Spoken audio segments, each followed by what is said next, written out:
tema kita hari ini adalah tentang persembahan ya. Masih tentang persembahan, karena tema persembahan ini adalah tema yang unik ya.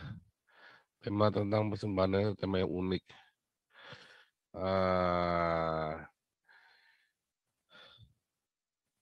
Ketika kita belajar tentang persembahan, banyak orang salah paham ya. Ketika kita menggeser, maka semua dogma-dogma agama, semua retorika agama itu, ketakutan-ketakutan agama itu nempel. Oh jangan, jangan. Oh yang penting saya persembahan. Bagi orang yang malas persembahan, oh beneran. Bagi orang yang pelit ya, oh kebenaran ternyata ngapusi ya gitu kan. Tetapi bagi orang yang eh, penuh, sorry ya, sebentar. Kayaknya ini saya goyang-goyang terus, saya pakai ini aja. Tapi bagi orang yang penuh dengan retorika agama, ya kan, wah ketakutan, wah jangan nanti kamu nggak diberkati, terkutuk dan segala macam. Nah, ya kalau saya nggak suka dengan retorika agama soalnya ya, saya mah orangnya to the point ya, saya orangnya to the point. Jadi saya nggak suka retorika agama. Langsung straight. Kalau memang terjadi, terjadilah. Mau sial, sial lah. Kalau saya mah gitu ya. Mau sial ya sial lah.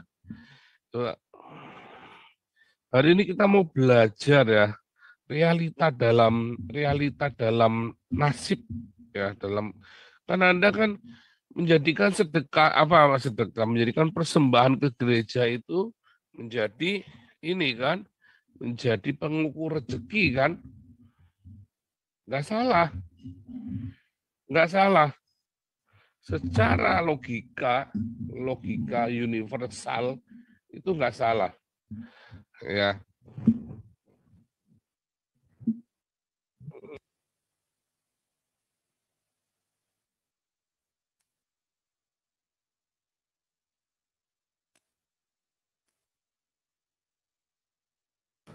Nah, lebih baik begini ya lebih jelas ya. Ini pasti jauh lebih jelas. Ada nih lebih jelas kan, saudara-saudara? Jelas, Suaranya Momo. lebih enak ya? Iya, pakai Iya, wireless. iya pakai wireless lebih enak. Jadi nggak pindah-pindah suaranya kan? Betul. Nah, oke, begitu kan? Haleluya. Haleluya. Jadi bagi orang-orang yang berretorika, nanti kita nih ya boleh tanya jawab ya. Kalau yang mau tanya jawab nanti boleh. Karena kita memang hari ini kita mau belajar. Anda belajar dari saya, ya. Tapi Anda sebenarnya bisa belajar dari orang tuamu, ya. Bisa belajar dari pengalaman sendiri. Saya belajar dari orang tua saya. Karena guru kita yang terbaik itu adalah orang tua. Pak, orang tua aku kere, Pak, susah, tidak bertanggung jawab. Oh, itu juga guru yang terbaik karena jangan pikir enggak loh. Anak-anak yang hidup di dalam belas kasih sayang orang tua yang luar biasa, dia tidak tahu ya rasanya apa namanya dibuang, tidak tahu rasanya ditolak, pilih kasih, ya nggak tahu, karena dia disayang-sayang, ditimang-timang. Ya kalau orang tuamu gagal, tidak baik, dia adalah guru yang baik. Karena itu kesempatan kita punya pengalaman berdamai. Berdamai yang paling luar biasa itu berdamai dengan diri sendiri dan kemudian berdamai dengan orang tua. Ya, ketika kita mulai berdamai, ya, maka kita akan melihat banyak hal. Ya, melihat banyak hal yang baik dari orang tuamu, melihat banyak hal yang baik karena Anda berdamai dan Anda tiba-tiba bisa paham. Anda tiba-tiba bisa paham mengapa orang tuamu begitu. Dan Anda akan menjadi jauh lebih baik dari orang tuamu dan orang tua lain. Itu keajaiban dari berdamai dengan orang tuamu. Walaupun sudah meninggal, bikin perdamaian. Kalau kita tidak belajar, kalau tidak berdamai, ya kita buruk kenangannya. Tapi kalau Anda mau berdamai, tiba-tiba semua itu nanti indah. Anda kan bisa mengampuni, mengapa orang tuamu begitu macam binatang seperti itu. Anda bisa ngerti. Anda kan bisa punya kasih yang melimpah, yang luar biasa. Ya, dia harus berdamai. Dia harus berdamai. Dan banyak orang yang menunjukkan hal-hal yang luar biasa. Ya, bahkan orang dunia pun ngerti kata berdamai. Hanya perdamaian yang sejati itu hanya bisa Anda dapatkan dari Yesus Kristus. Itu masalahnya. Yang lain, Anda akan diajar bagaimana berkompromi. Itu bedanya ya. Nanti hari Senin nanya secara klinis. Tapi karena kita bukan temanya, bukan tema hari ini ya. Sebetulnya Anda boleh tanya tentang psikologi ya. Karena tentang kejiwaan. Karena kita ada psikolognya di kita. Ya, ada psikolog ya, Dokter Wivina. Jadi ada beda antara kompromi psikologis dengan Anda berdamai. Yang bisa memperdamaikan kita itu hanya Tuhan Yesus. Kalau Anda berkompromi juga menjadi lebih baik, tetap lebih baik. Anda harus kompromi, ya kan? Tetapi ya, kalau Anda berdamai itu sukacita meluap kasihmu dan Anda akan bisa mengampuni orang tuamu. Kalau masih hidup Anda bisa datang ya dan bahkan bisa memulihkan hidupnya dia, hidup mereka. Kalau mereka sudah meninggal, Anda bisa belajar. Kita balik lagi. Guru yang paling baik adalah orang tua kita. Apapun mereka. Makanya dalam segala kekurangan orang tua saya, dua-duanya sudah meninggal, saya bisa belajar yang baik dari mereka. Saya bisa melihat kekurangan mereka itu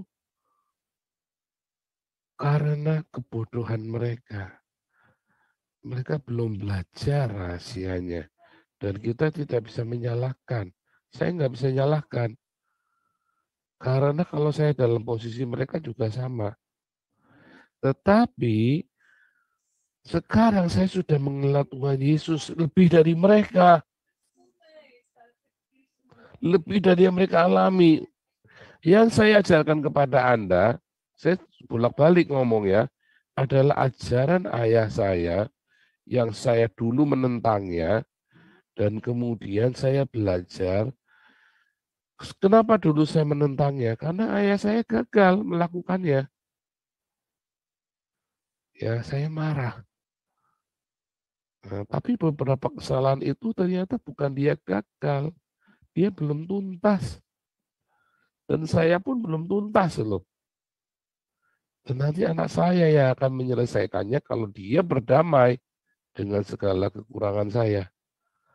Anak saya yang akan menyelesaikannya dan nanti anaknya lagi, sehingga makin sempurna di dalam kasih generasi kita.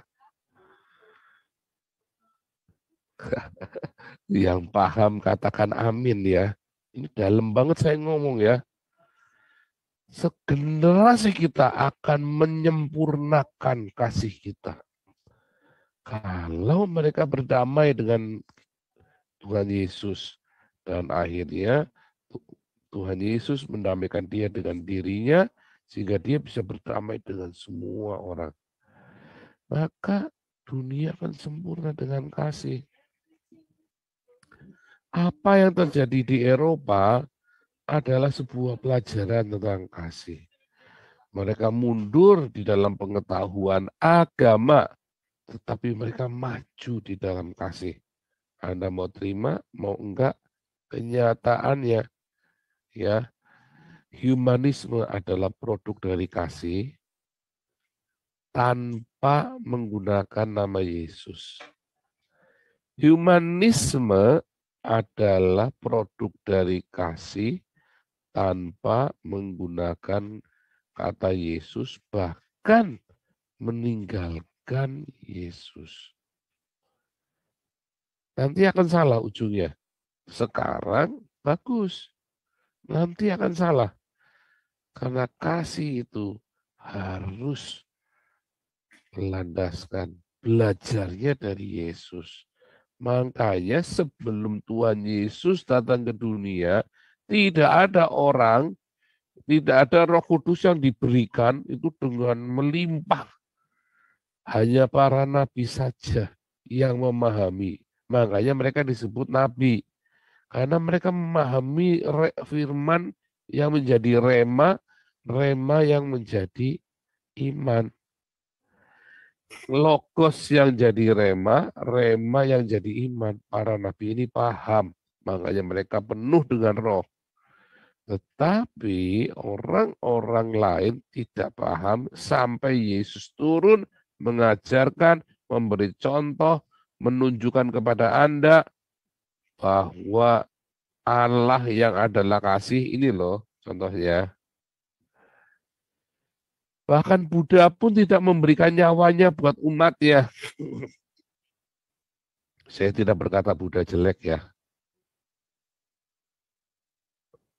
Ya. Tetapi Buddha pun tidak menunjukkan, tidak memberikan contoh pengorbanan agape kepada umatnya. Tetapi Buddha mengajarkan agar umatnya punya agape. Loh, Buddha itu mengajarkan agape loh. Ya. Jadi Buddha itu dengan segala kekurangannya mengejar, berusaha, dan dia tahu harusnya ini. Tetapi tidak ada nama lain di kolong langit ini ya yang ada kuasa yang atasnya kita beroleh selamat, hanya nama Yesus. Mengapa? Karena Yesus yang menyatakan kasih itu seperti apa realnya. Kalau kita melihat itu semua utopia. Bahkan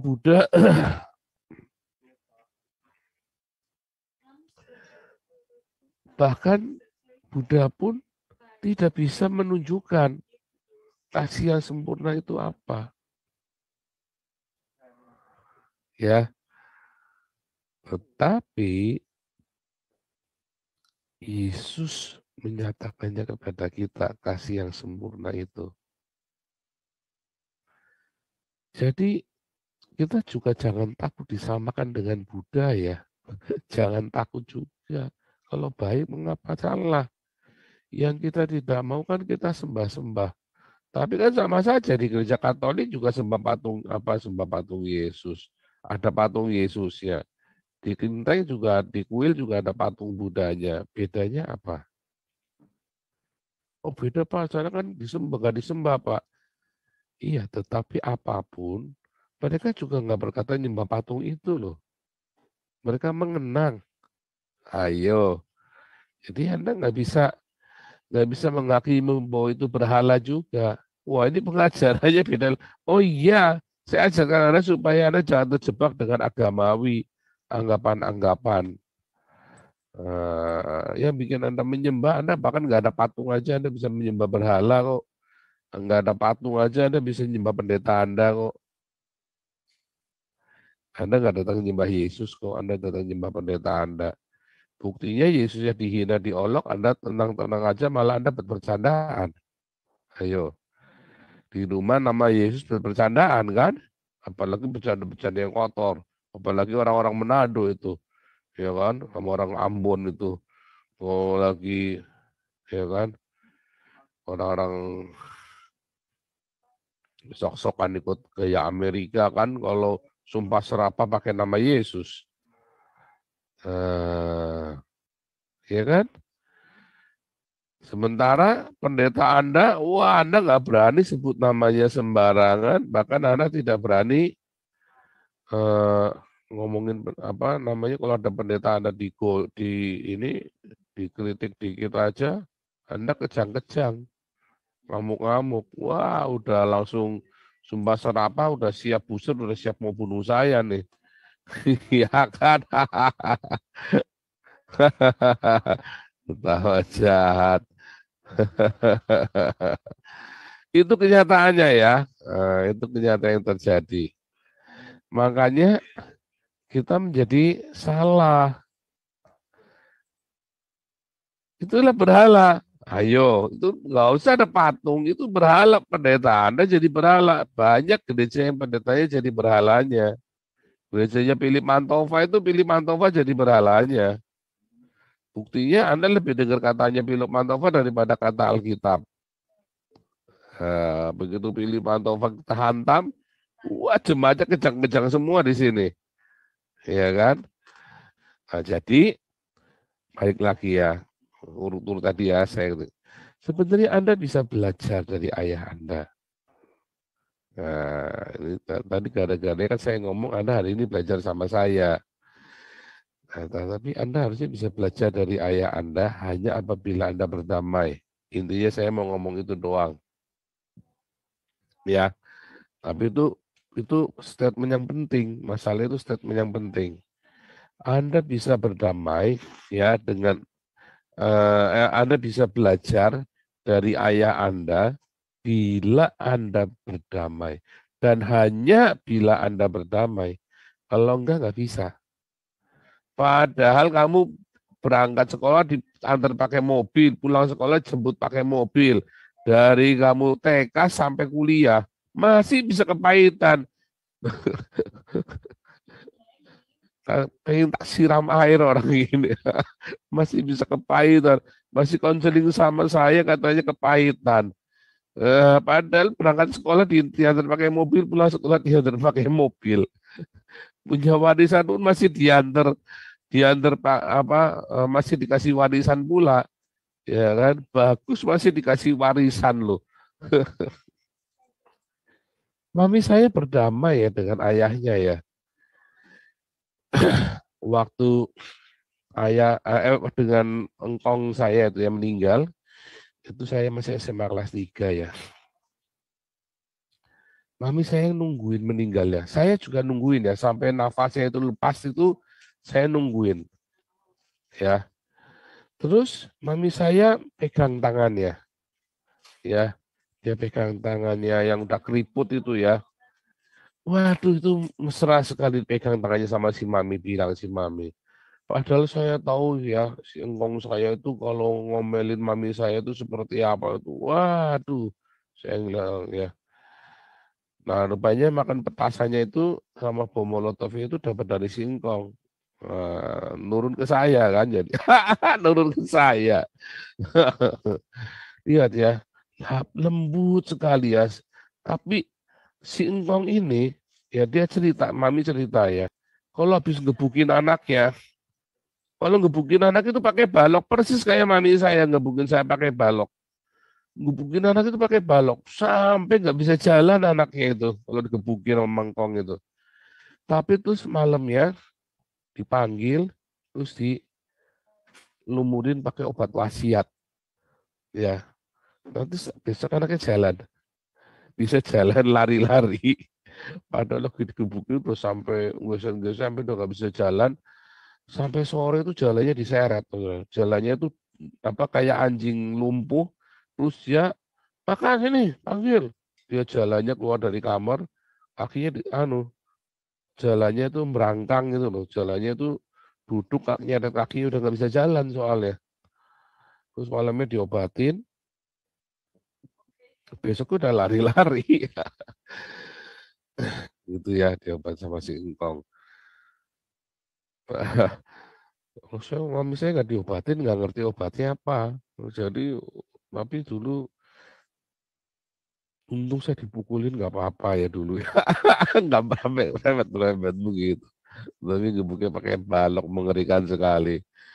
Anak saya dipukul sama mami saya pakai penggaris mistar itu.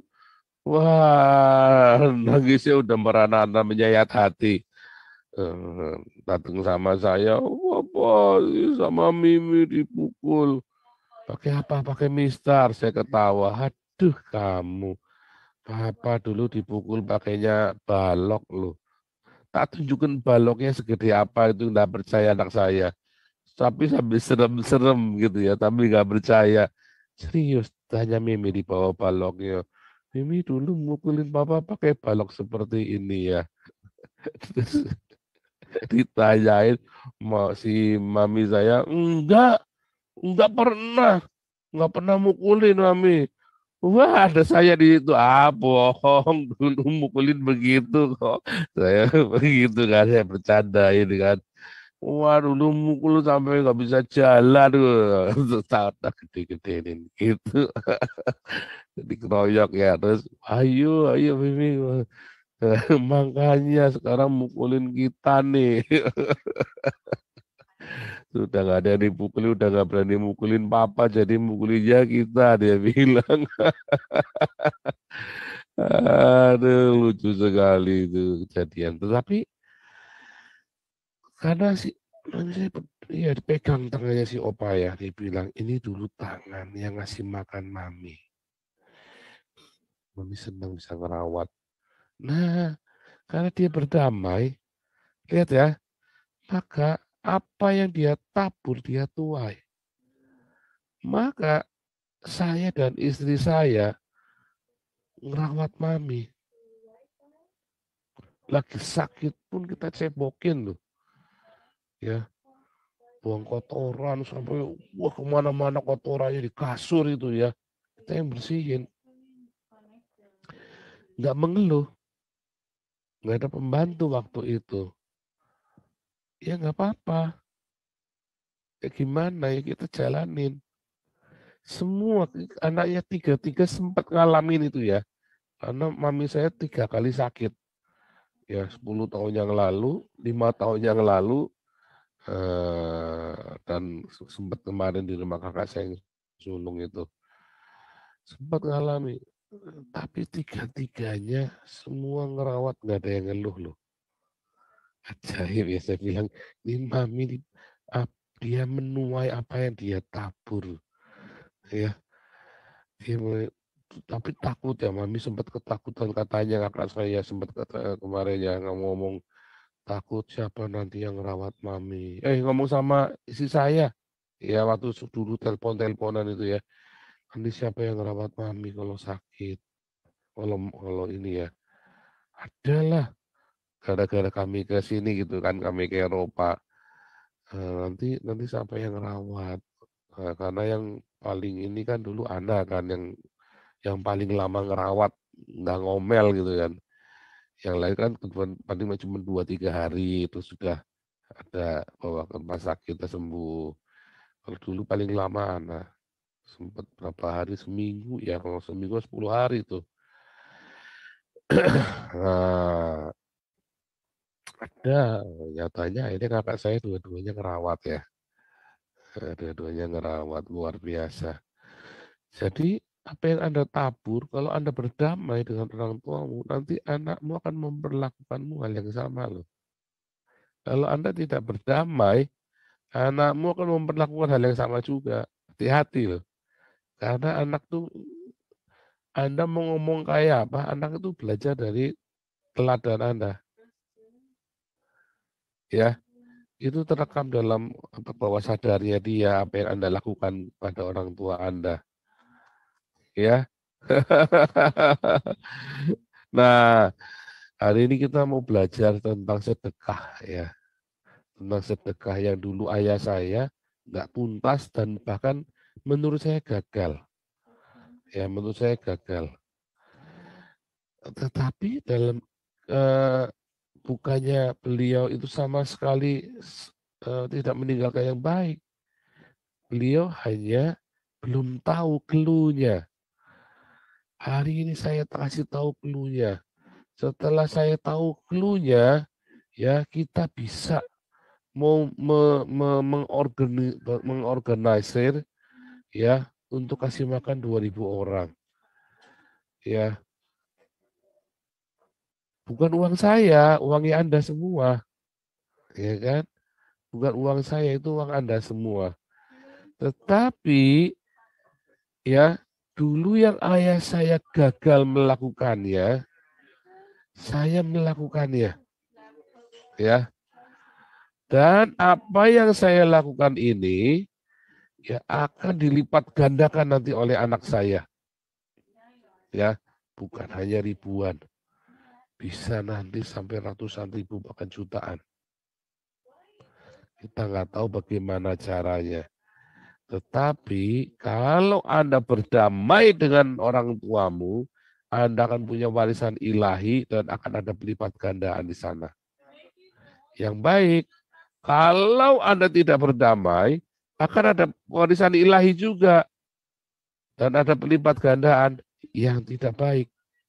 Ayo ajaib loh ya.